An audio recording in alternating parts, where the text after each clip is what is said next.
Hey guys! Okay, so today I want to do something different and I want to do a character introduction. I have lots of characters that I've created over the years, and I just think it would be really fun and unique to be able to introduce you to some of the characters that I've created. Today I will be introducing you guys to my character Milky Way, or just Milky for short. She is part of an alien species that I've been working on for a couple of years now, called Gregarios. Sorry.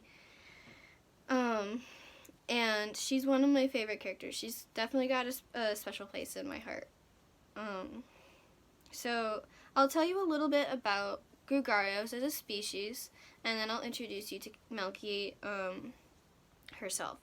So when I was creating the Gregario, I was inspired by a little stuffed tiger that I got, who, one of the little, like, beanie boos with the big sparkly eyes and stuff. And it's just this little white tiger with hot pink stripes, and I'm like, you know what, I'm gonna make this into a character. And then it went from, what if I just made her, like, what if I made her into, like, an alien?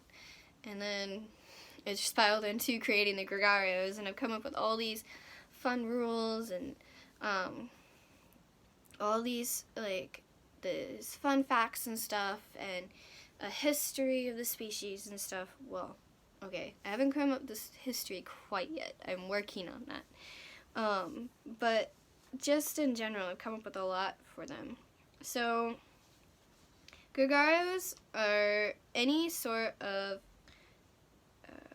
okay, Gregarios can be any species of wild or big cat, but they cannot be like a domestic cat. They have to be a wild species of cat.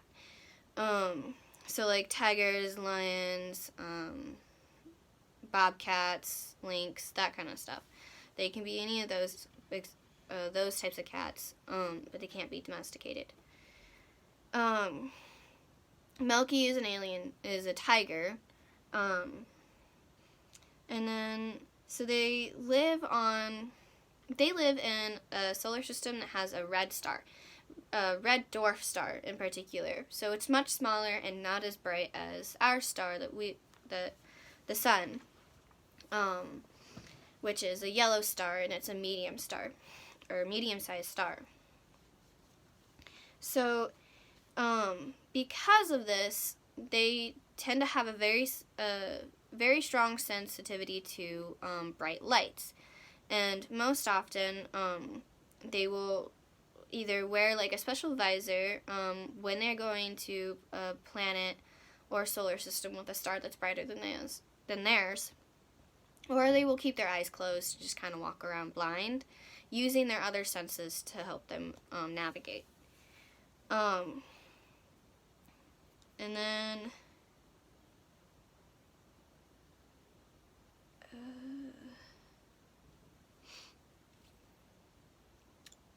where'd it go? Oh, right here. Sorry. I'm like, I can find it. Okay, so as an adult, a Gregario is extremely large. They can reach up to 10 feet tall, sometimes more than that, depending on where they grew up and other factors and stuff. And then they can have any combination of a single tail or multiple mini tails, or a single tail that splits off into a Y shape at the end. So it starts as one and then branches off into two tails. And as a rule, so like if someone else were to create a Gregario for themselves, the Gregarios have to have at least one antenna on their body. They can have more than one. They're plenty welcome to have as many antennas as the creator wants, but there has to be one antenna, at least. And this is because Gregarios have special abilities and powers. The most common is telekinesis. Almost all Gregarios will be born with telekinesis, and the ability to move objects with their minds. A little more uncommon is where'd it go? Oh yes, a little more uncommon is telepathy, and the ability to use things like empathy or psychic abilities to read other people's emotions and thoughts. And of course, there are some where they can heal or do like kinesis, which I forgot the technical term for that, where they're able to control and bend light or other elements around them, which those are the most uncommon. With telepathy being kind of a middle ground between super uncommon and common. And so the antennas allow them to control these abilities, much like a wizard or a witch uses a wand to control the magic that they control or use. So that's why they must have at least one antenna. Also, aside from being a wildcat, most often Gregarios will have specific colorings. The way that their planet is set up, it has 3 different regions: a desert side, a twilight zone, and then a tundra zone. So Stellira, the planet that they live on, is a tidally locked planet. It does not rotate on an axis, so one side is constantly facing the star, and the other side is constantly facing the dark, much like our moon here on Earth. So the dark side that is always facing away from the star is always a cold, kind of deserty tundra with lots of snow and just cold climate. And then you have the desert side closest to the sun, which is the hottest and complete desert.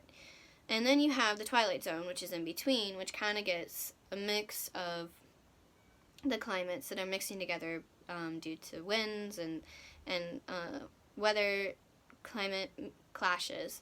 So it's kind of the perfect middle ground where there's liquid water and forestry and a lot of life that thrives in that center region. And so most gregarios tend to live in the tundra or the twilight zone, but there are also some that live on the desert side, and they have managed to adapt and evolve to living in the desert. So because of these different regions, their colors are going to be different. The twilight zone, they are much brighter, much more vibrant, will have all range of colors and combinations, and there's not really any specific need to tone down or dull any of those colorings. And they can have as crazy of markings as you can imagine. The tundra zone tends to have a lot more subdued colors. Usually they have a pale base coat that's white, light gray, or very, very pale blonde. Rarely will they ever have a bright color unless they are, like, one parent is from the twilight zone and one parent's from the tundra zone. And then their markings even will be very pale as well. Usually pastel colors and very faint colors that are less visible in the snowy tundras.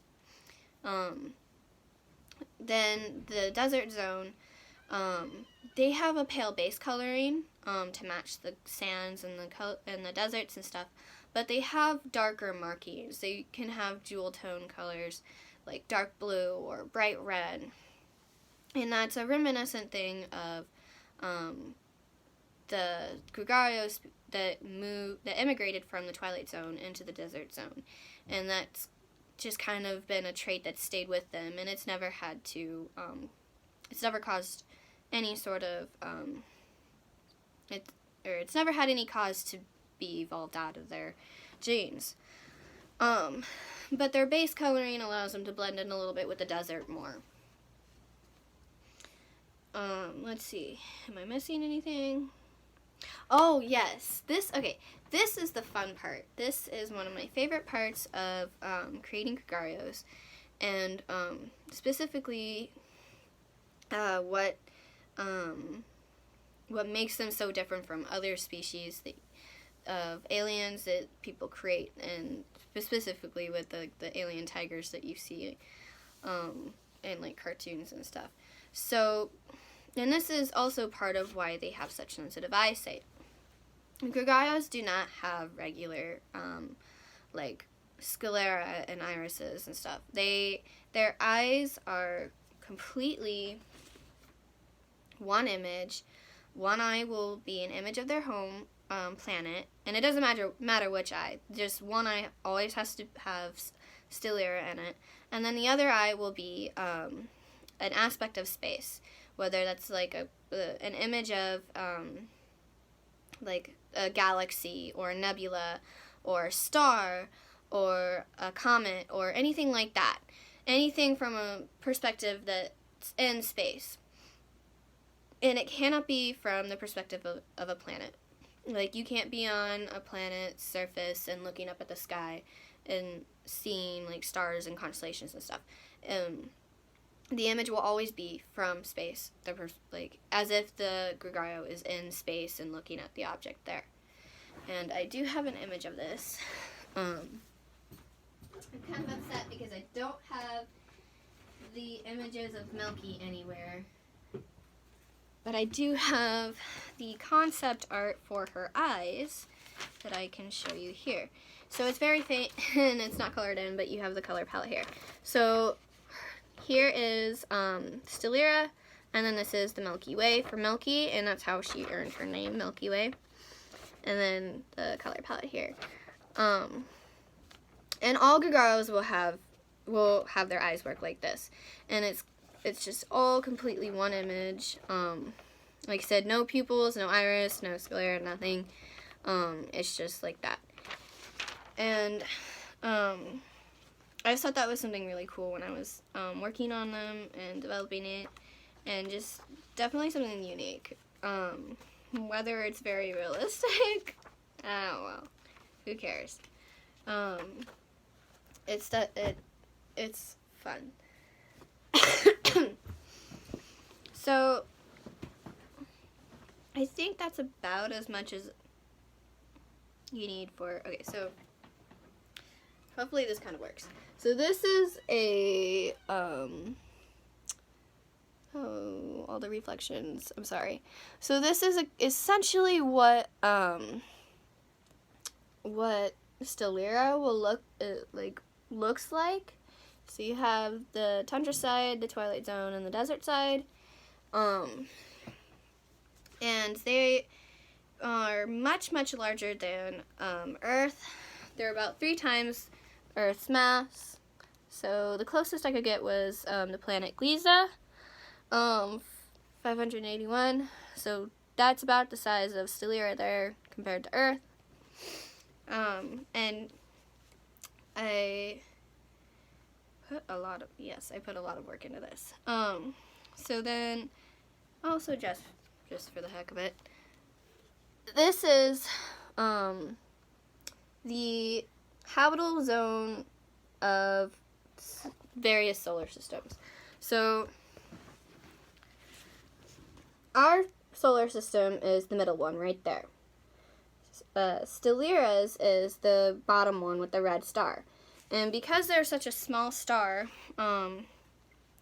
they generate less mass, or less gravity, obviously, so their solar system is going to be much smaller, and the planets will have to be much closer to the sun, or the star, in order to be habitable. And that's also why they have to be much bigger in order to survive the solar radiation, so that they can gather a stronger atmosphere.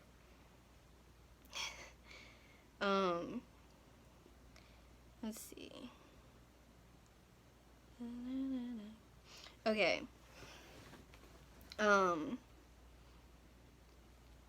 Moving on to the actual character introduction now. Milky. Milky's my favorite. Well, I don't have favorites. All of my characters are my babies, and they are my children, and I can't pick favorites. But I really do love Milky. She's such a cutie. She's everything I am not. She's extremely energetic, extremely boisterous and loud and playful. And she has so much energy, like, it's insane. So, she's a little white tiger. She's about, when you calculate it and turn it into Earth years, she's almost 14 years old. From her home planet, she's roughly 82 years, 82 years old, and that's due to the fact that Stellira's year only lasts, I think, 53 days. So it takes 53 days for them to orbit the star. So she's about 82 years on her home planet, but on Earth she's about 14 years old. She has hot pink stripes and a white base coating. She's technically from the Twilight Zone, but her father her father's side of the family is Tundra, so she's got the white base coat from her father and her father's side of the family, and her mother is all Twilight. And then she's got little planet and star shapes on her paw pads and stuff. She's got the right eye, which is Stellira, and then, like I said before, her left eye is the Milky Way galaxy. She loves to sing and dance. She loves exploring and being outside, and she just loves physical activities and exercising. She cannot sit still for the life of her. She can't sit still for more than like 5 minutes. She has to be moving or pacing or doing something, and it's like a kid with extreme ADHD kind of, but she really loves learning, and she really loves exploring and being able to learn all these new things about Earth. I'm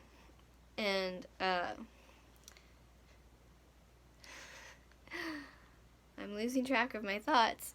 But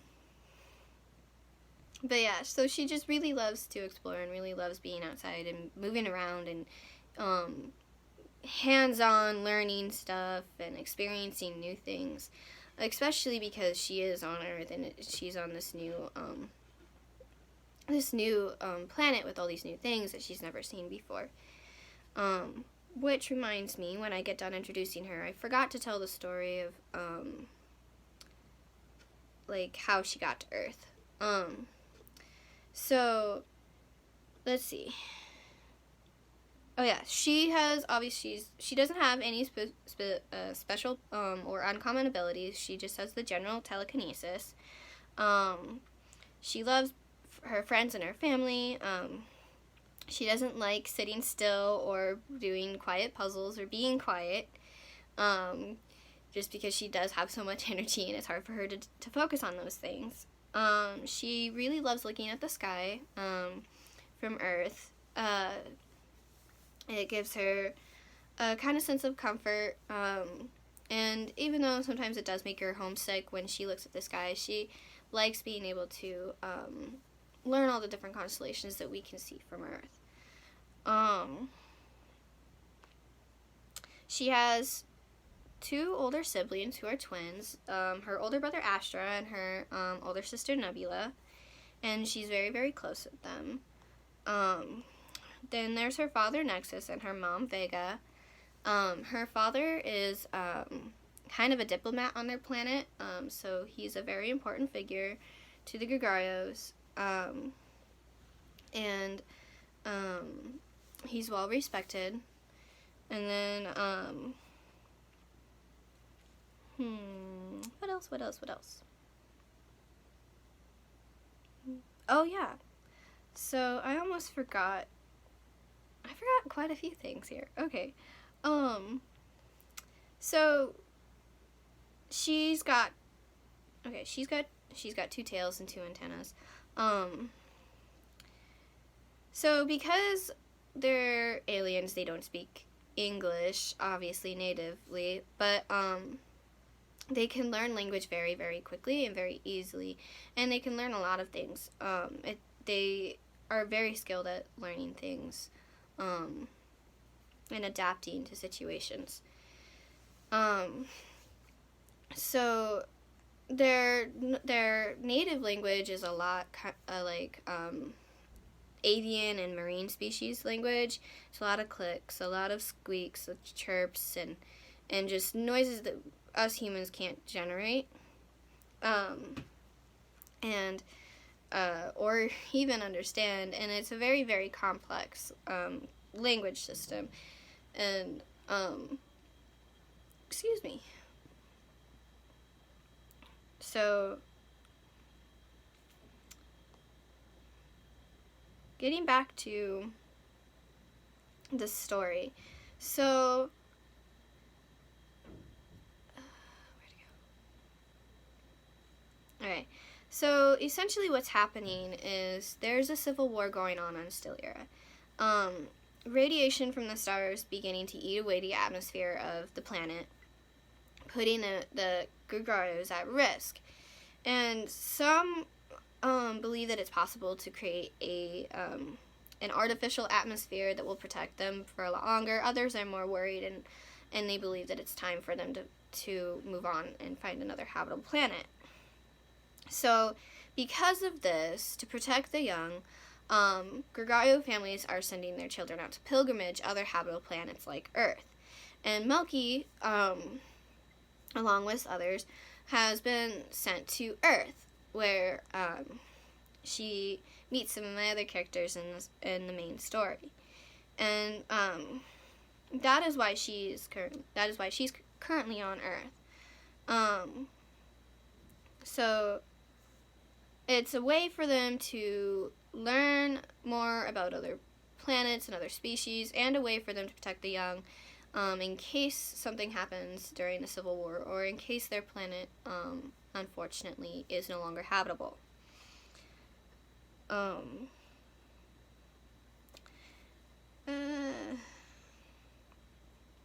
This is almost 25 minutes long.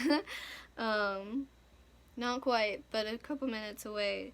So I want to keep talking, but at the same time, I don't want to make this too long. I will leave this with the last note. Milky is a very important part of me, and she's the part of myself that's just full of this childlike wonder, and the energy and the outgoingness and expressiveness that I'm not able to outwardly express. I tend to be more introverted, and so she's all the extroverted parts of myself. And she's definitely become a very important character to me in expressing all these sides of myself that I am getting to know more of. And when I work on characters, especially with characters like Milky and other characters in her story, I always focus on creating them as parts of me that I may or may not fully understand, and it really helps me learn more about myself. And so Milky has become a very important part of myself that I am learning more about every day and every time I write about her. And I'm really happy to have been able to share her story with you guys and introduce her to her. And I hope that among all my rambling, you were able to make sense of her story and get to know her a little bit. And I hope in the future that I can share some of her story, the main story, with you guys, and you guys will get as much enjoyment out of her as I do. So thanks for watching, and I'll see you next time.